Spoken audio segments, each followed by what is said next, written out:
Hello everyone, welcome to Wait Let Me Invest. I'm Zuko and today I'm excited to share with you my Vanguard ISA portfolio.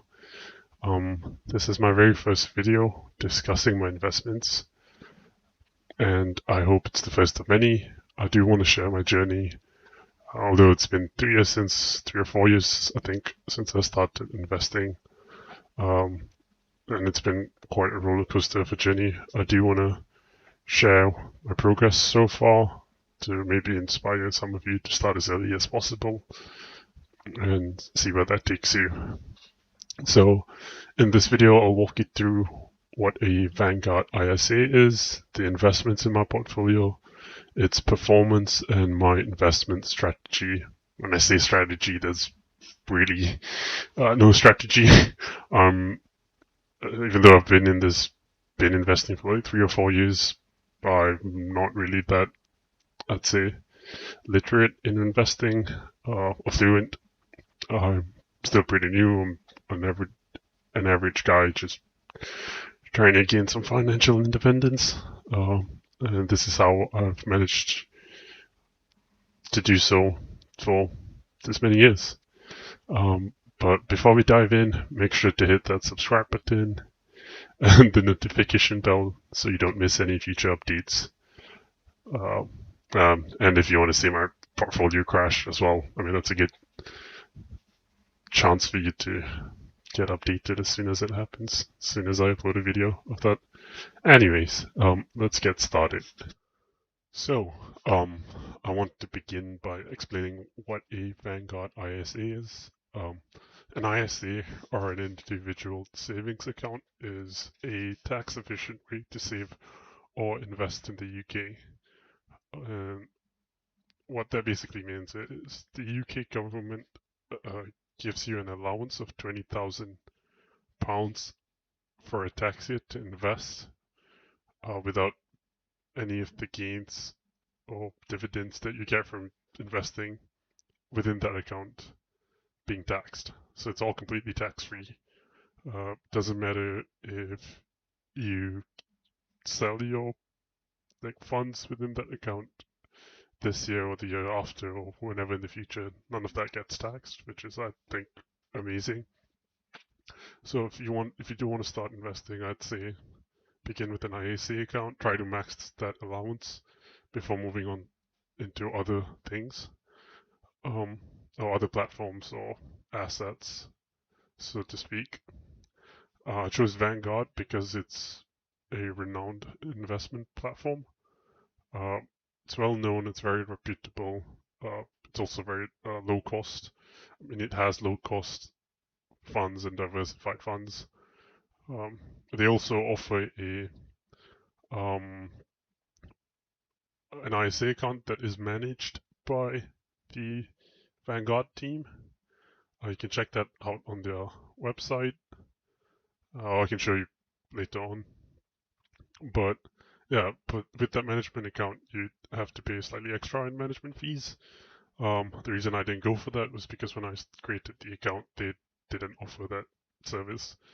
I do have the option to switch my account to that, but I don't want to. I do want to try and manage my account personally by myself, just to gain some experience and knowledge in this world.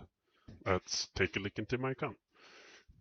As you can see, my current ISA value is £20,013.07 as of the 12th of November 2023, which I think is decent. It's not the best. I've seen some accounts with pretty high rates of return.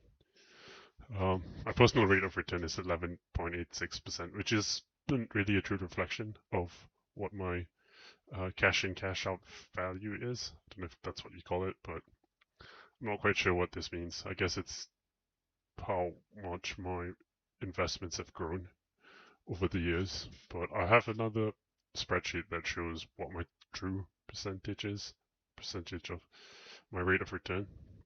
But as you can see, my largest holding is the S&P 500 ETF, which is a really good index fund or an ETF.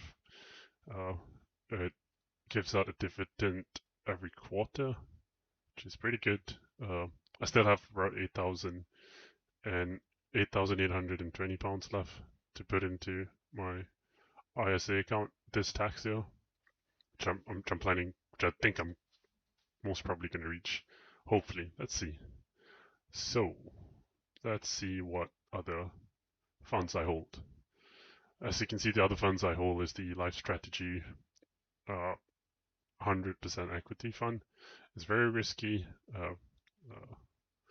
so you can, but I think it's been doing good so far. In 3 years, it's been going up very steadily.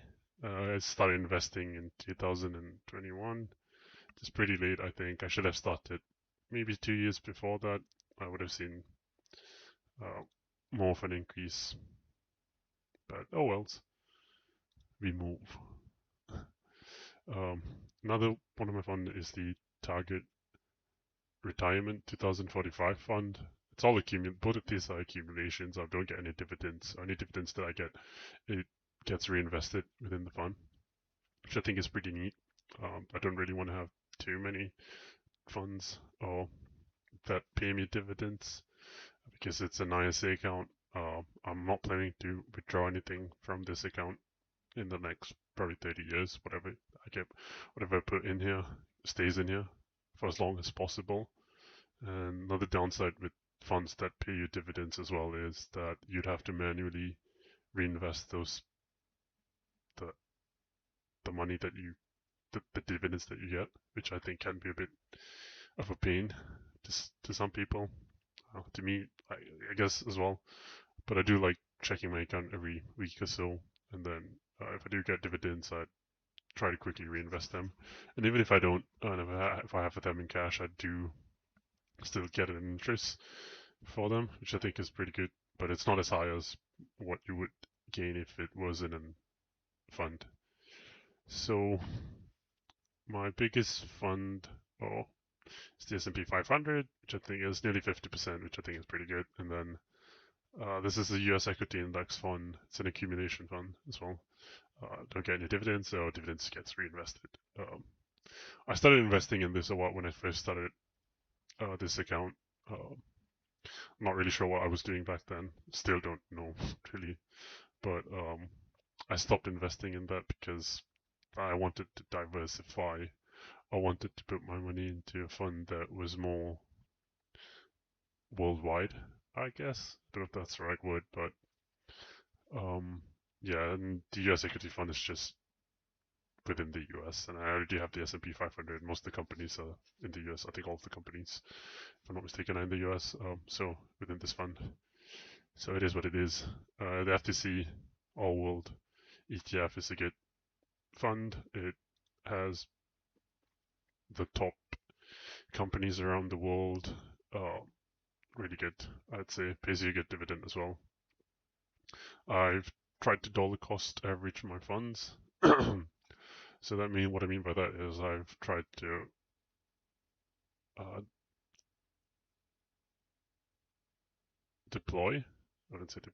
invest a certain amount of money each month without failure since I've started. I've slowly increased that number throughout the years, throughout the months, which I think is really good. It's my focus. That's what I want to do. Let's see. As you can see,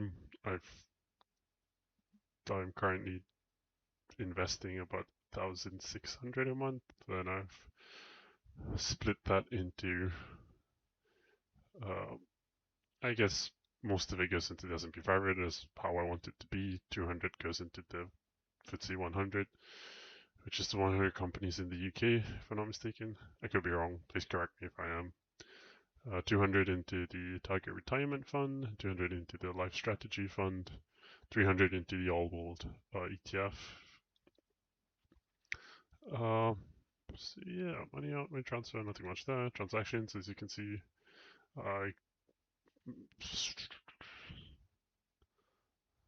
done pretty well.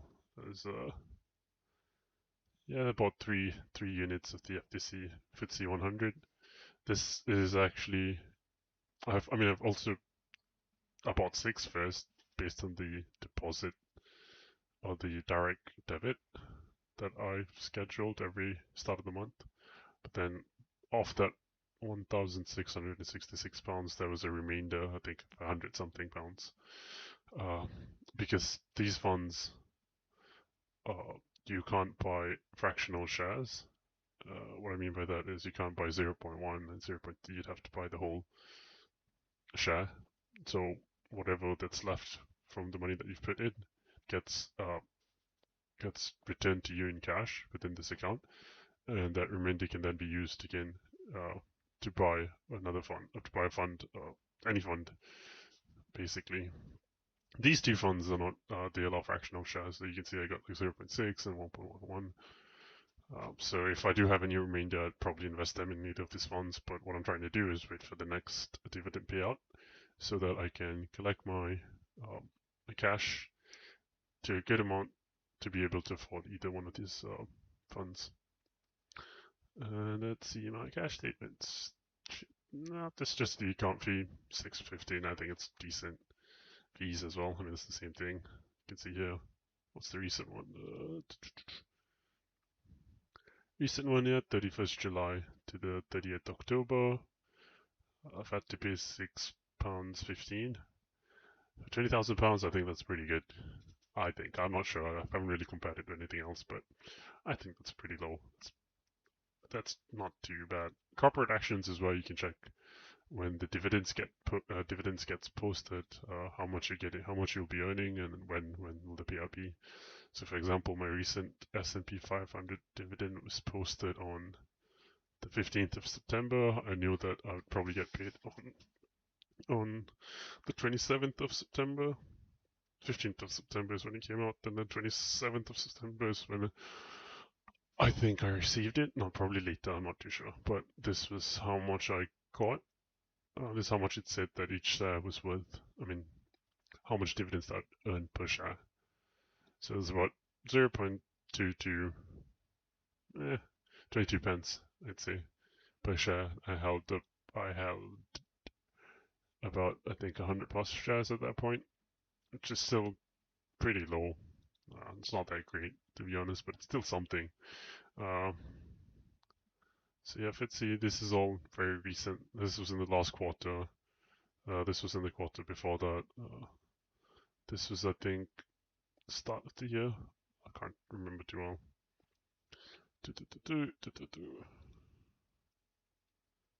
Let's see the performance. So as you can see, this is pretty much going up, and that's basically because I've been putting money in every month, month on month.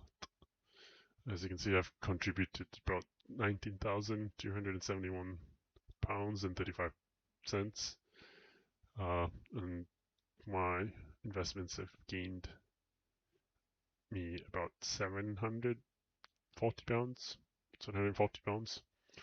which is okay, I guess. I do think that because you're investing in funds, it could either go up or down. If you want something safer, you can put this money in a high interest savings account, and you'd get a fixed rate of what 5%, 6%, 5% if you're lucky. But then the problem with that is that money that you gain in the savings account is taxed. I think the allowance for a savings account is £500 per tax year, and anything above that is taxed. Good thing about an ISA account is that none of this is taxed, which is very, very nice. Cash withdrawn, I'm not really sure what this is. I don't think I've taken money out. I probably sold a share. Sold a couple of shares of a fund that I owned. I think it was the Japan. Can't remember what that fund was. Let me just quickly check here. Not this, not this. I'm going to show that to you later. But yes, it was the FTC Japan ETF, which I owned a while back, and then sorry, I sold it to.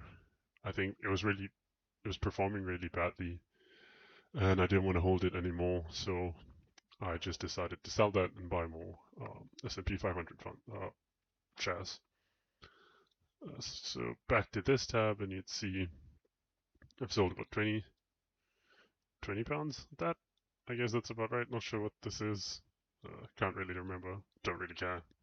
Whatever. It's bad advice, bad like explanation, but well. Gross interest is 1.95. Dividends have so far gained about 105 pounds. Charges has been like 17 pounds so far, just I think okay, not too bad. And from here you can see I started investing in October, I think.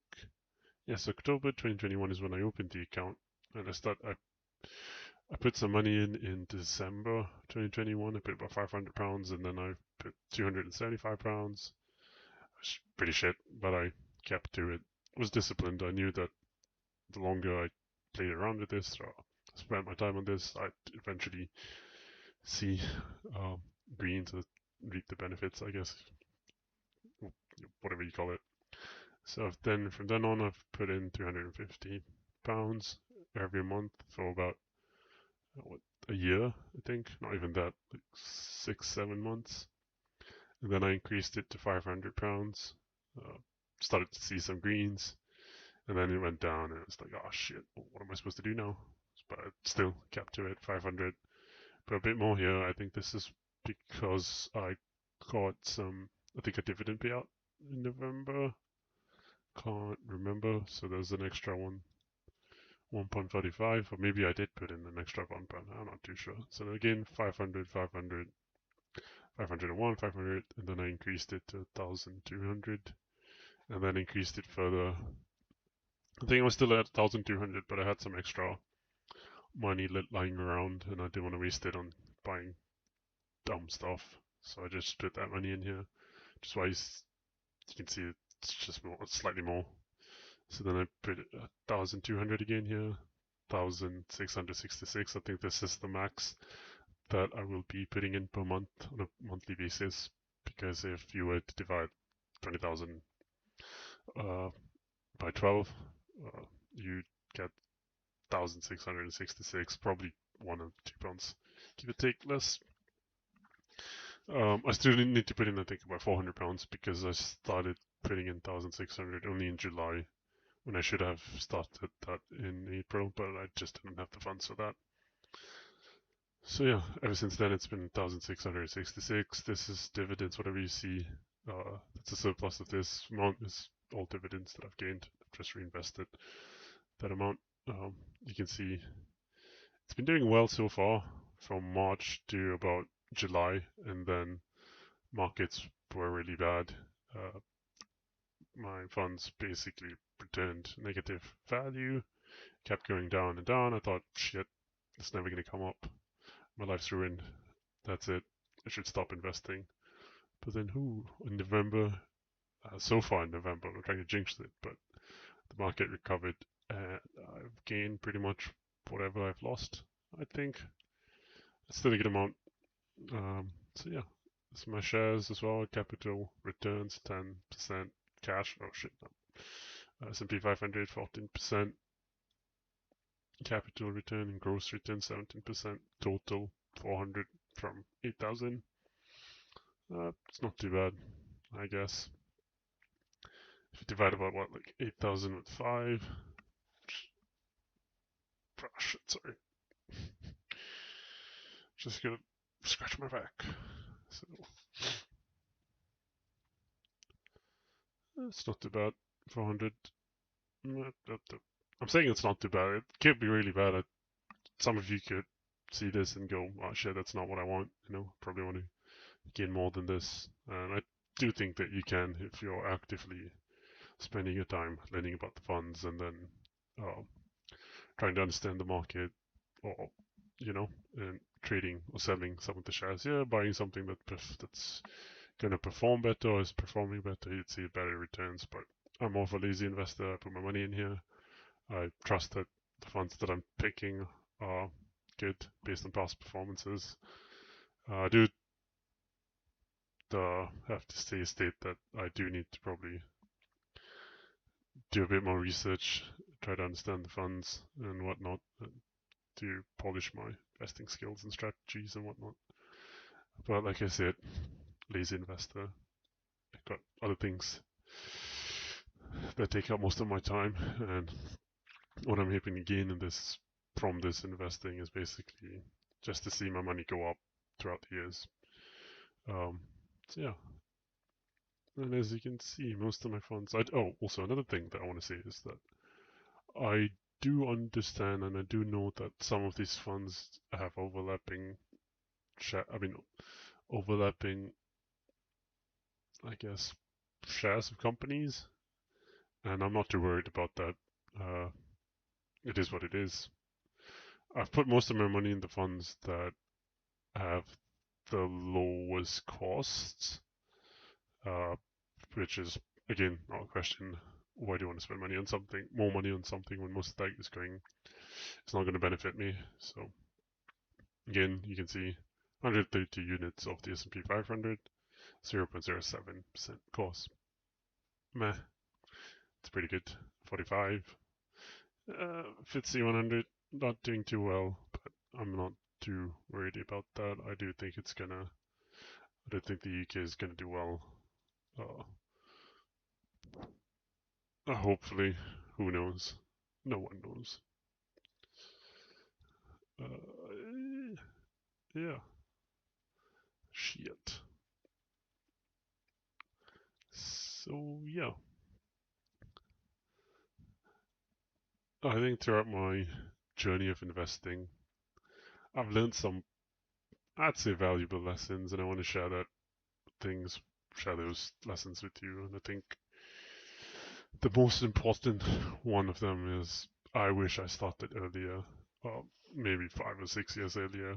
I think going back to when I started getting money through various sources from working, part-time jobs and whatnot. I wished I'd just put that money aside to open an ISA account, put money in there. I definitely know that was good. I know now that would have benefited me so much more. So if any of you are listening to this, you're young, 18, 19, start an ISA account, put money in there, try to max that out over the years, and you'd see that basically compound in 10 years. Whoever is young, you guys got time. You have time on your hands. I'm not saying that those who started later, you are at a disadvantage. Just time. It is what it is.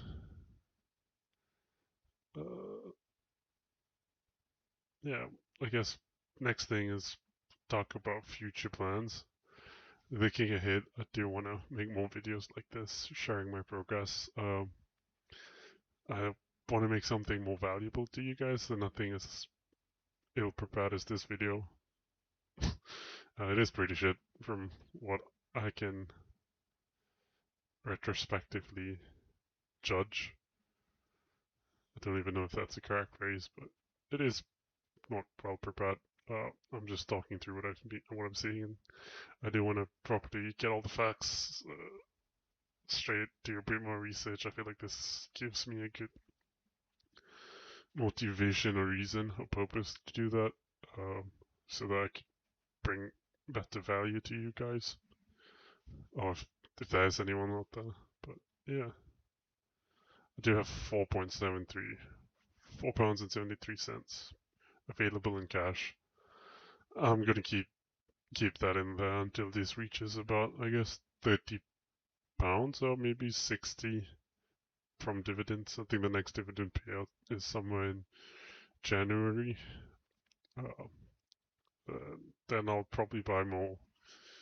I'll start off buying more S&P 500 shares, and if there's any remainder from that purchase, I'd probably put the remainder in the FTSE 100 or the FTSE All World ETF. So yeah.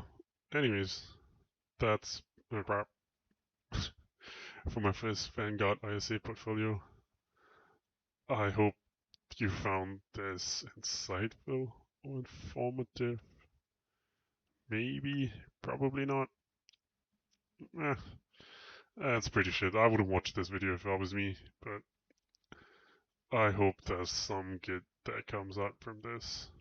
And I do want to make more videos, not only on my Vanguard ISA portfolio, but also my Trading 212 account and also my crypto holdings, which has been doing really well in the last 3 months.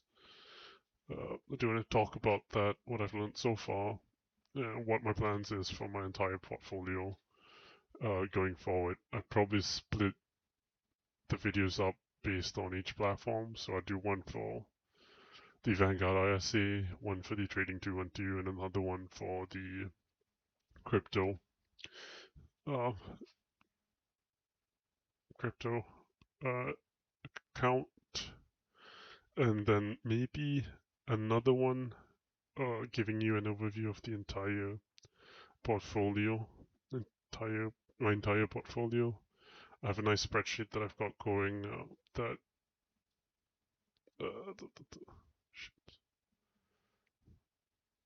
let me share. So as you can see, entire portfolio,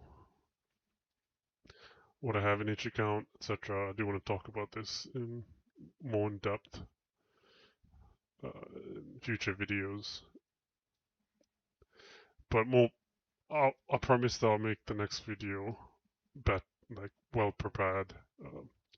Maybe script a few things together. I'm not really good at this, as you can tell. Public speaking is not my thing, but I thought I'd give it a try just to, I guess, face my fears and overcome.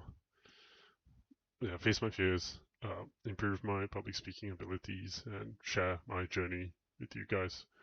Hope you guys like it. If you didn't, leave a comment, tell me some shit, what I can improve. I'd really appreciate that. Hope you guys have a good day. Please start investing as soon as you can. Take care.